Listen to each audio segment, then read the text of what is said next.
안녕하세요. 고품격 허세방송 허세미술관의 이한입니다. 풍경화의 역사를 간략하게 소개하면서 풍경화에 대해서 아는 척 할 수 있는 팁을 소개하는 시간을 가져보겠습니다. 바모스. 동북아시아권, 우리 한자 문화권에서는 일찌감치 풍경화를 그려왔는데 주로 산수화라고 불리는 이러한 그림이 엄연히 풍경화에 해당이 되죠. 우리나라의 금강전도를 그린 정선의 산수화 그림이죠. 중국의 남북조 시대 때 도가 사상이 유행한 이후에 약 4세기부터 산수화 형식으로 그려지기 시작했다고 합니다. 이게 기원이죠. 그리고 서구 문화권에서는 기원전 1500년도로 보통 잡는데 봄을 주제로 그린 풍경화 형식의 그림이 있습니다. 프레스코화죠. 풍경화의 최초가 어떤 그림이다라는 걸 논하기 좀 애매합니다. 이미 오래전부터 그렸기 때문에 우리가 회화라는 형식의 풍경화를 본격적으로 그리게 된 거는 르네상스 시대 때부터인데 이때 중요한 발명이 있었습니다. 먼저 크게 형태로 거리감을 내는 선원근법이 있고 색채로 거리감을 내는 색채 원근법이 있는데 선 원근법을 투시기법이라고 하죠. 1점 투시, 2점 투시 이런 식으로 나뉘는데 보통 풍경화는 1점 투시를 주로 쓰게 됩니다. 자, 근데 이 선 원근법은 건축가였던 브루넬레스키가 발명한 개념이죠. 자, 그리고 색채 원근법을 공기 원근법 혹은 뭐 대기 원근법이라고도 하는데 색채의 변화를 줘서 강약을 주거나 컬러 변화를 줘서 마치 멀리 있는 것처럼 보이게 착시현상을 주는 이런 걸 말하죠.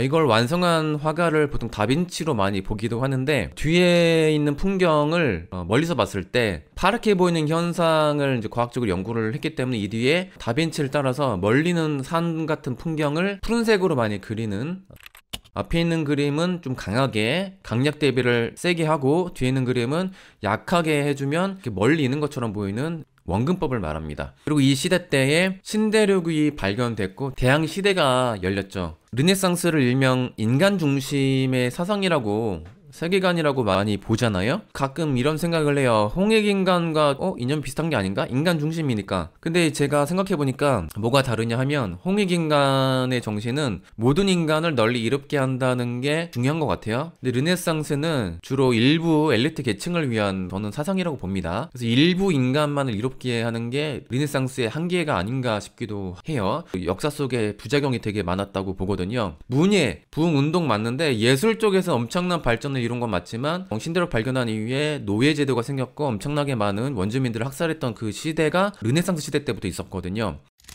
자, 그리고 이때 중요한 발명이 또 있었습니다. 바로 기름물감이죠. 유화가 발명되고 이것을 체계화하고 보급화시킨 게 얀바니에크라는 매우 중요한 화가이죠. 유화가 마른 속도가 느려지다 보니까 디테일한 묘사가 가능해집니다. 왜냐면 오랫동안 관찰을 해도 되거든요. 그래서 디테일한 묘사의 전통이 플랑드르에서부터 시작이 됐다고 해도 과언이 아니라고 봅니다. 유화의 그 보급이 플랑드르에서 시작됐다는 게 되게 중요해요. 풍경화와 관련해서도 중요한 업적을 이룬 게 저는 이 지방이라고 봅니다. 플랑드르. 이따가 다시 말씀드릴게요. 이 시대 때 또 종교개혁이 있었죠. 매우 혼란했던 시대이기도 합니다. 종교개혁 이후에 루터는 그래도 종교미술을 옹호하는 편이었는데 칼뱅파에서 성상을 많이 파괴합니다. 종교미술은 금지인 거예요. 어떻게 보면 주로 북유럽 쪽에서 중세부터 오로지 미술은 종교화밖에 없었는데 이제 그림은 못 그리니까 어떻게 해야 돼요? 먹고 살 다른 장르를 그려야겠죠.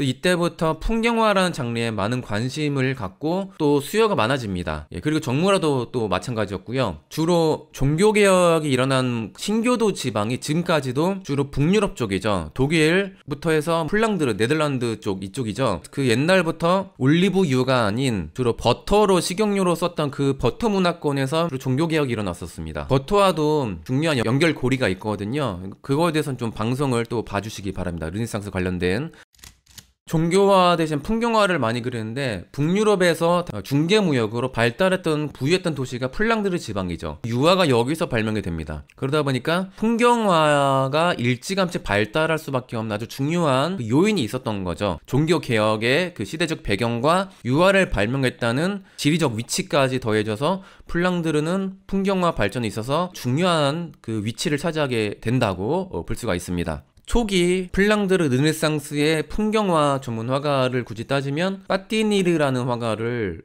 손꼽을 수 있는데 스틱스강을 건너는 카론이라는 그래서 신화의 저승의 뱃사공이에요. 보면 왼쪽은 기독교 세계관의 천국과 오른쪽 지옥입니다. 그리스 신화 세계관과 카톨릭 기독교 문화 세계관을 절묘하게 풍경화랑 조합을 해놓은 거죠. 초기 풍경화의 형식이었습니다. 종교와 형식에서 많이 벗어나지 못한 양식을 가지고 있죠. 자, 피터 브루얼이라는 화가 역시 풍경화 화가로도, 근데 대신에 풍경만 그린 게 아니라 인물을 많이 작게 그려놨거든요. 당시의 시대 상황을 또 보여줄 수 있는 풍속화 혹은 장르화의 개념을 이미 그리기 시작했다고 볼 수가 있습니다. 그래서 요즘 눈이 많이 오는데 설경을 그린 눈 속의 사냥꾼이라는 작품입니다. 알브레히트 듀러라는 독일의 르네상스 아버지라고 불리는 이 화가 역시 수채화로 풍경화를 가끔 그렸던 화가였습니다. 풍경화 전문 화가는 아니죠. 일찌감치 플랑드르 지방에서 풍경화가 발달했었는데 이 전통을 물려받아서 네덜란드 지방에서 예술의 전성기가 시작됩니다. 바로 그때. 자, 르네상스 때까지만 해도 스페인 합스부르크 왕가로부터 네덜란드가 지배를 받아왔거든요. 종교개혁 이후에 종교적인 독립이면서 독립전쟁을 계속 지속적으로 하다가 드디어 네덜란드가 스페인으로부터 독립하게 됩니다. 그 이후에 네덜란드가 유럽에서는 가장 부유한 도시 중에 하나가 됩니다. 도시가 아니라 나라죠. 작은 나라. 그래서 이때 신흥 중산층이 등장하게 되면서 미술이 획기적으로 발달하게 됩니다. 등장했던 아주 중요한 화가가 렘브란트가 있고 베르메르가 있었죠. 그래서 네덜란드 황금시대 때 풍경화를 대표하는 야코프 반 라이스달이란 또 화가가 있었어요. 여기서 중요한 것은 풍경화가 종교화 혹은 그래서 신화로부터 독립하는 데 시간이 굉장히 많이 걸렸어요. 다른 지방은. 플랑드르 지방에서는 일찌감치 오로지 풍경만을 위한 풍경을 이미 그리기 시작했다는 게 되게 중요한 것 같습니다. 바로크 시대 이후에 로코코 시대로 접어들 때 그랜드 투어라고 해서 부르주아 혹은 돈 많은 귀족들이 고전주의 여행을 떠나는 트렌드가 있었어요. 유럽에서 주로 영국 부유한 귀족들이 많이 여행을 갔거든요. 최종 목적지가 주로 로마인데 이탈리아를 주로 가면서 각 지방의 유적지라든지 이런 그림들을 직접 보면서 공부를 하는 그런 유학과 비슷한 여행이었습니다. 근데 여행의 뿌리는 이 그랜드 투어부터 시작됐다고 볼 수가 있죠. 근데 이 그랜드 투어는 미술사에서도 매우 중요한 사건이었다고 봅니다.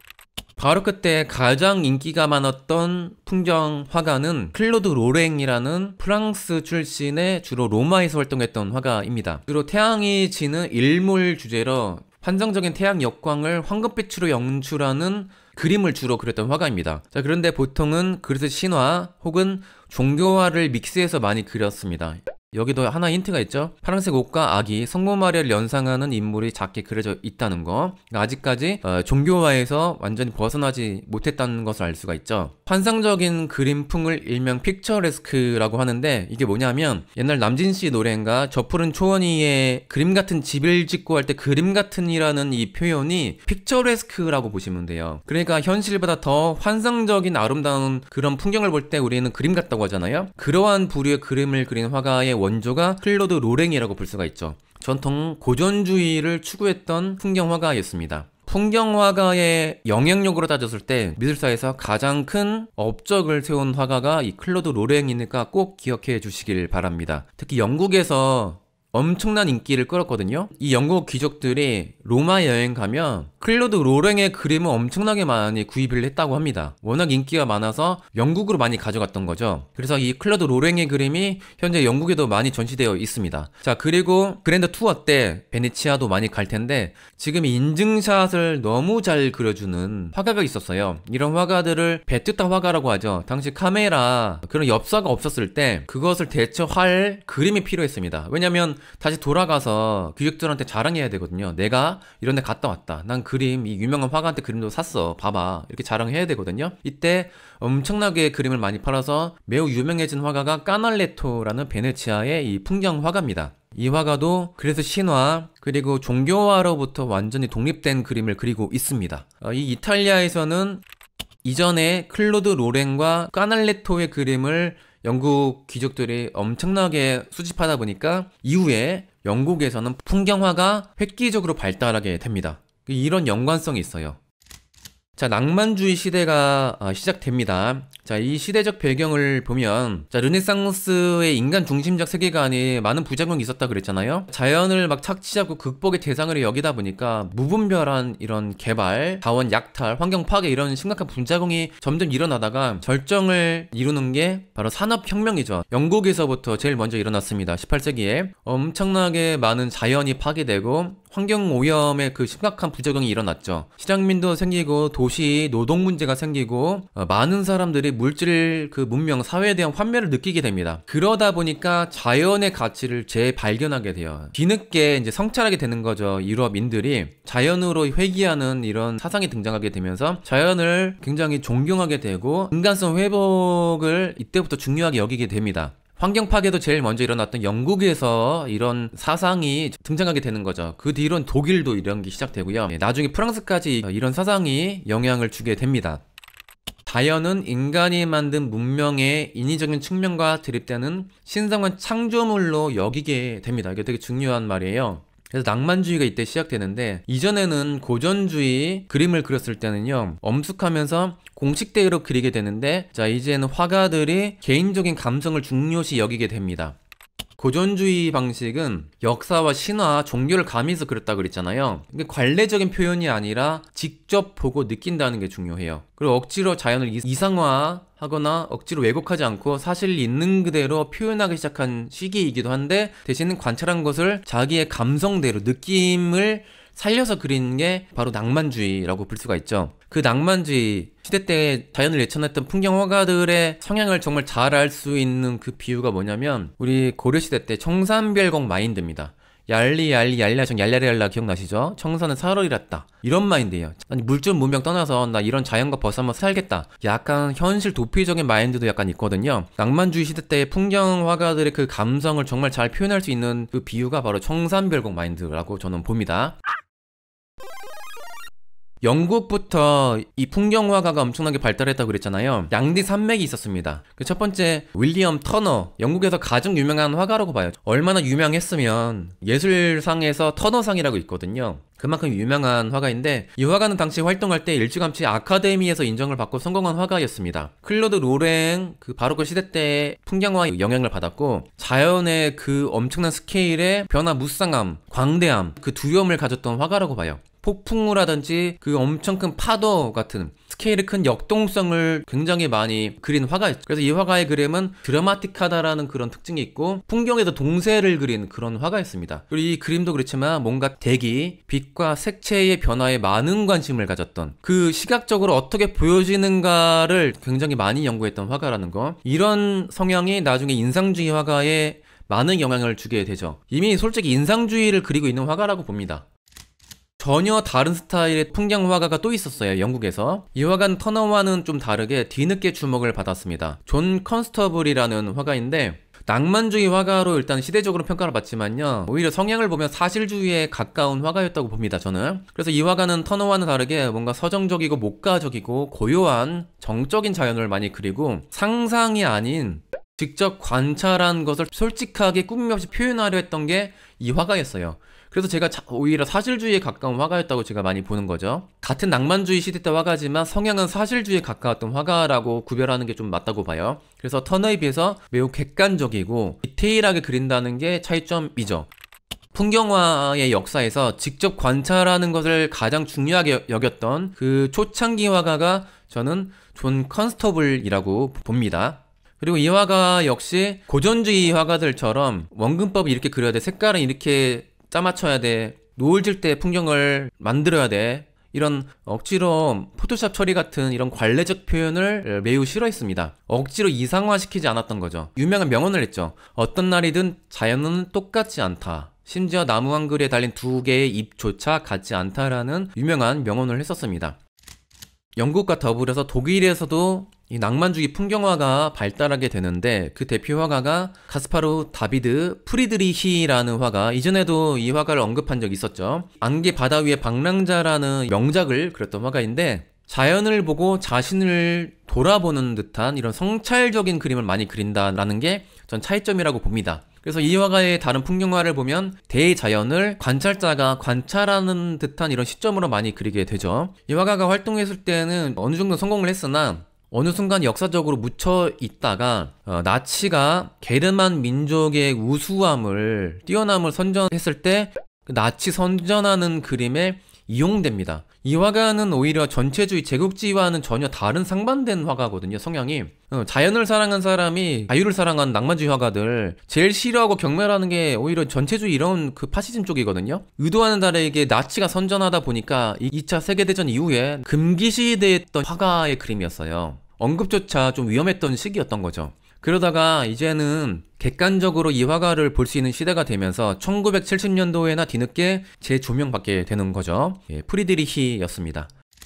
자, 프랑스에서는 낭만주의 시대 때 풍경화가보다는 그 제리코라든지 들라크루아 같은 시대적 삶을 반영한 화가가 더 유명했거든요. 풍경화가보다는. 그래서 풍경화는 뒤늦게 발달하게 되는데 풍경화의 그 트렌드가 늦은 이유가 뭐든지 전통이 너무 발달하다 보면 그게 변화가 느리죠. 왜냐면 신고전주의가 가장 발달했던 미술의 본고장이 프랑스 파리잖아요. 굉장히 보수적인 그 아카데미즘, 고전주의 미술이 오랫동안 이어집니다. 근대까지. 이전까지 풍경화에서의 그 자연은 주제가 아니라 배경에 머무는 게 낫다고 생각했던 게 고전주의 그 화가들이었죠. 근데 이때 사회적으로 격변의 시대였는데 일단은 1830년도에 7월 혁명이 있었죠. 혁명 이후에 계층 변동이 있었고 도시 문제가 생기고 사회적으로 문제가 발생했었습니다. 그 혁명적인 예술 사상이 등장하죠. 사실주의. 구시대의 그 봉건적 인습을 타파하고 예술은 귀족들의 사치스러운 장식 따위를 위한 게 아니다. 시대 정신을 이제 예술가들이 그리기 시작합니다. 억지로 미화시키는 미술이 아니라 시대 정신을 반영하는 이런 살아있는 미술을 그리기 시작합니다. 이때 등장한 화가가 쿠르베라는 아주 중요한 화가였죠. 도덕, 윤리, 정치 문제에 대한 그 피로감이 일부 도시 사람들에게 생기게 됩니다. 그러다 보니까 자연을 주제로 삼는 풍경화가 새로운 장르로 급부상하게 돼요. 지친 도시인들이 한적한 전원생활, 자연과 더불어서 사는 시골에서의 그 휴식을 꿈꾸게 됩니다. 이때 중요한 발명이 있었는데 증기기관차가 도입되게 돼요. 그러다 보니까 근교 이동, 근교 여행이 쉬워지죠.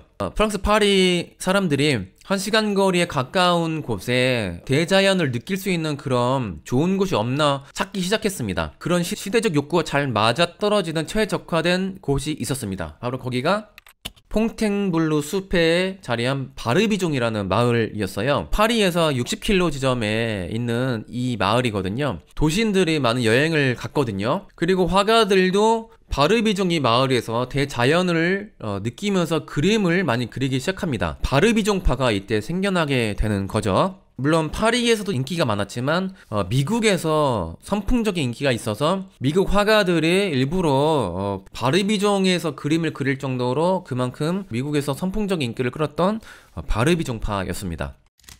그럼 사실주의 풍경과 낭만주의 시대의 풍경화가 뭐가 다르냐 하면 자연에 대한 태도가 다소 주관적이고 개인적이고 감성적일 때 낭만주의 풍경이라고 이제 볼 수가 있고, 그 자연을 대하는 태도가 조금 더 지적이고 객관적이고 분석적일 때 사실주의 풍경이라고 구별하는 게 좀 맞을 것 같아요. 근데 이론적은 그렇지만요, 그림 보면요 또 어차피 좀 감성적인 게 많습니다. 어차피 그림은 화가의 주관이 들어갈 수밖에 없기 때문에. 바르비종파의 아주 중요한 화가 첫 번째가 장 바티스트 카미오 코로라는 화가인데, 현재는 밀레가 인기가 더 많지만 당시에는 오히려 코로라는 화가가 더 영향력이 있었습니다. 자, 이 화가가 아카데미즘에서도 인정을 받고 바르비종파의 영향력으로 따지면 최고의 화가였죠. 개인적으로 가장 좋아하는 풍경화 화가 중에 한 분입니다. 솔직히 저는 그림에 취향이 별로 없거든요. 근데 코로 그림만큼은 제가 정말 좋아한다고 말씀드릴 수 있습니다. 뭔가 서정적인 시 같은 이런 목가적인 분위기에 은혜색 빛의 이런 공기, 습한 분위기, 그리고 초록 빛깔의 몽환적인 분위기가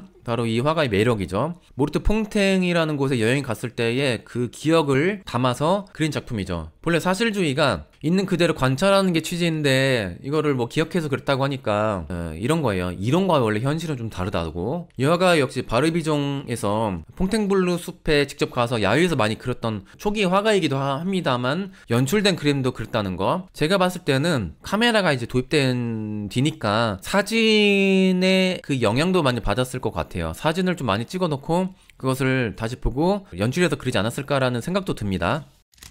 은 오히려 더 유명한 장 프랑스와 밀레라는 화가, 자, 이삭 줍는 여인이란 작품인데, 이 화가가 퐁탱블루 시골로 이주해서 일찌감치 자리 잡았고, 이 주변이 시골이다 보니까 농민들이 많았어요. 농부들을 주제로 많이 그렸던 화가였습니다. 이후에 코로 테오도르 루소라는 바르비종 이 동료들과 만나면서 교류를 많이 하게 되죠. 뭔가 이 하층민들, 고생하는 소외받는 사람에 대한 연민이 좀 많았던, 인간의 존엄성에 관한 이런 걸 생각하게 만드는 그림을 좀 많이 그렸죠. 1848년도에 칼막스 공산주의 선언이 있은 이후에 유럽에서 공산주의 사상이 유행하게 되거든요. 도시에서는 부르주아와 노동자 간의 그 사회 문제가 좀 심했거든요. 이 당시에 노동자를 대변한다는 평가를 많이 받았고, 프랑스 최초의 민중화가라는 이런 평가를 받았던 화가였습니다. 자, 그리고 인상주의가 드디어 등장하게 되는데, 카메라라는 기계 발명은요, 르네상스 때 이미 카메라 옵스큐라라는 기계가 시초가 되기 때문에 이미 있었는데, 첫 인화된 사진이 등장하게 됩니다. 19세기 초에 1841년도에는 존 고프 랜드라는 미국 화가가 튜브 물감을 발명하게 돼요. 사실주의, 낭만주의 이후로 직접 관찰을 중요시 여기는데 중요한 장점이 생깁니다. 근교 여행을 가서 실외에서 휴대용 캔버스를 가지고 그림을 그립니다. 튜브 물감이 있기 때문에 자유자재로 물감을 쓸 수 있었던 거죠. 르누아르라는 유명한 인상주의 화가가 했던 말이, 튜브 물감이 없었으면 인상주의도 없었다라는 유명한 명언을 했거든요. 그만큼 튜브 물감의 발명은 인상주의가 탄생한데 중요한 역할을 미쳤다라는 거. 근데 이전에 낭만주의 화가 때부터 직접 관찰을 중요시 여겼고, 또 카메라 발명이 있은 이후에 빛을 포착하는 방식에 인상주의 화가들이 관심을 갖게 됩니다. 인상해돋이라는 이 작품이 탄생하면서 인상주의가 파리 미술계를 주도하게 되죠. 모네가 터너의 영향만 받은 게 아니라 그 선배 화가 외젠 부댕의 영향을 많이 받았습니다. 이 화가가 프랑스 르아브르 항구도시 출신이거든요. 이 아버지가 사진 스튜디오를 운영했었습니다. 그러다 보니까 카메라 원리는 오히려 모네보다 더 많이 영향을 또 많이 받았을 거라고 저는 보고, 모네가 원래 풍경 화가가 아니었거든요. 인상주의 이전에 원래 캐리커처 그려가지고 그림을 팔고 뭐 돈을 벌었던 그 화가인데, 모네의 잠재성을 알아보고 야, 너 전문 풍경화 한번 그려보는 게 어때? 라고 설득을 했던 게 외젠 부댕이고, 또 간접적인 스승이기도 해요. 모네에게 밝은 색조와 물 조절 같은 거, 수채화 그릴 때 이런 것을 전수해줬던 화가입니다. 1874년도 1회 인상파 전시회 때 이 부댕도 초대를 했었던 게 모네와 인상주의 화가들이었죠. 공식적으로 인상주의의 멤버로 많이 뽑진 않지만 비공식적으로는 인상주의가 탄생하는데 많은 영향을 주었던 꽤 유명한 화가입니다. 파리 살롱에서도 3번 수상을 했고, 1889년도 만극 박람회에서 금상을 받을 정도로 꽤 성공을 했던 화가였습니다.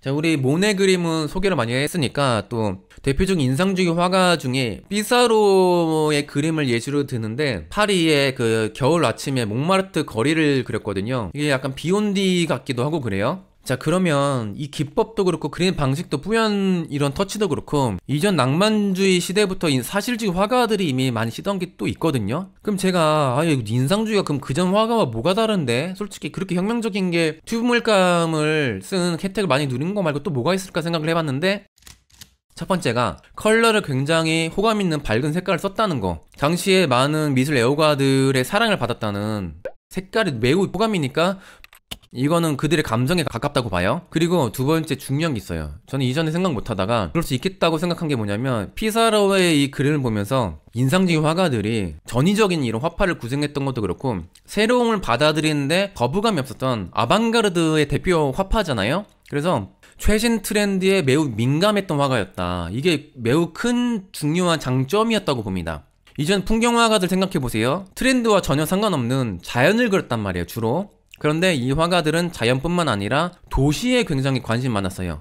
인상해돋이가 르아브르 스모그가 많은 아침에 그 일출을 그린 거잖아요. 뿌연 스모그. 오염된 도시도 상관없이 이게 현대를 반영하는 이 도시의 삶이다라는 거예요. 새로 발명된 최첨단 발명품들, 증기기관차 같은 뿌연 연기나는 그 풍경도 그대로 그려주고, 패션에 관심 많았던 르누아르는 핫한 패션 트렌드를 그대로 보여주는 그런 여인들을 많이 그렸습니다. 르누아르의 그림 보면요, 당시에 파리에서 패셔니스타들이 어떤 옷을 입었는지를 볼 수 있다는 매력이 있어요. 자, 그리고 좀 잘 나가는 노는 애들은 어디서 노는가, 어떻게 노는가를 또 보여주는 화가들이 바로 인상주의 화가들이었다는 거예요. 그러다 보니까 새로움을 추구했던 젊은 사람들 혹은 또 전위적인 예술가들, 그런 새로움을 갈구했던 시대적인 그런 욕망과 더불어서 주목받지 않았을까라는 생각을 해보게 된 거예요. 이전 화가들과 다르게 그냥 풍경만 그린 게 아니라 최신 트렌드에 매우 발빠르게 반응을 했다는 게 인상주의의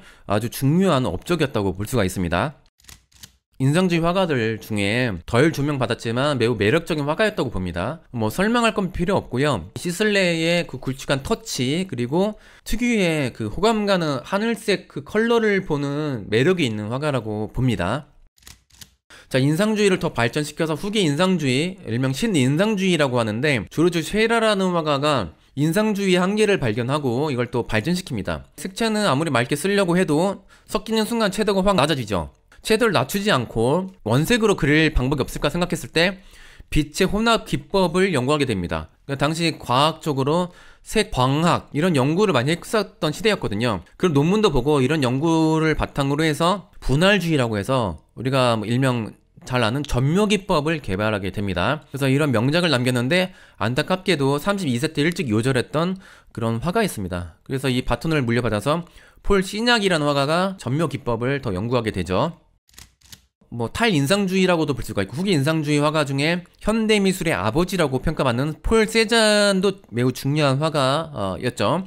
이 화가는 너무 많이 언급을 했었으니까 생략을 하는데, 이런 각진 터치, 세상의 모든 사물들을 이렇게 단순하게 표현하는 이런 것들이 나중에 근대미술에 많은 영향을 미치게 되죠. 특히 큐비즘 탄생에 결정적인 역할을 했던 게 바로 폴 세잔이라고 볼 수가 있습니다. 빈센트 반 고흐는 전문 풍경화 화가가 아니라서 뺄까 생각을 했어요. 왜냐면 고흐는 그 사조에 포함될 수 없고, 저는 개인적으로는 하나의 장르라고 봅니다. 하나의 사조라고 봐요. 그만큼 영향력이 엄청났던 화가였기 때문에 빼려고 그랬는데, 그래도 워낙 풍경화가 인기가 많으니까 넣습니다. 그래서 그 특유의 물결 터치, 이런 굵직한 터치를 쿨하게 구사했던 그런 화가였는데, 있는 그대로 현실을 보는 것을 넘어서서 작가의 주관을 더 극대화시킨 표현주의를 이미 시도하고 있죠. 이게 나중에 독일 표현주의에도 영향을 줬고 추상미술에도 많은 영향을 줬던 고흐의 미술. 근데 저는 미술사에서 후기 인상주의 시대가 아름다움을 추구했던 풍경화의 전성기였다고 봐요. 마지막 전성기. 왜냐면 그 이후로는 이제는 풍경화는 대세에서 멀어지면서 추상화가 등장하게 되죠. 풍경화를 전문으로 그리는 아름다운 사실적인 그림은 역사 속에서 이제는 밀려나게 됩니다. 요즘에도 풍경화를 너무 이쁘게 잘 그려서 대박친 화가는 없잖아요. 그래서 그런지 이 시대를 매우 그리워하는 미술 애호가들이 많다고 봐요. 오늘 풍경화 화가를 이야기하면서 자연에 대한 이야기를 했잖아요. 근데 요즘 시대가 위기 시대잖아요. 기후 위기, 그리고 팬데믹 사태도 그렇고, 인간이 자연을 마구 착취하고 그 개발한 탐욕에 의한 그 결과가 지금 대자연의 기후 위기로 나타난다고 봅니다. 30년 안에 탄소 배출을 해결을 못하면 이제 지구는 돌이킬 수 없는 사태를 맞을 거라고 이런 경고를 한 걸 딱 듣고 정말 무섭더라고요. 자연에 대한 존중, 그 두려움을 알았던 낭만주의 시대의 풍경화 화가들의 그런 가치관을 다시 한번 생각해보는 시간을 가지면 좋겠습니다. 대자연을 아끼고 존중하는 사람 치고 나쁜 사람 없잖아요. 오늘 방송을 잘 들어주셔서 감사합니다. 저는 이한이었습니다. 알리 얄라정 얄라리 얄라.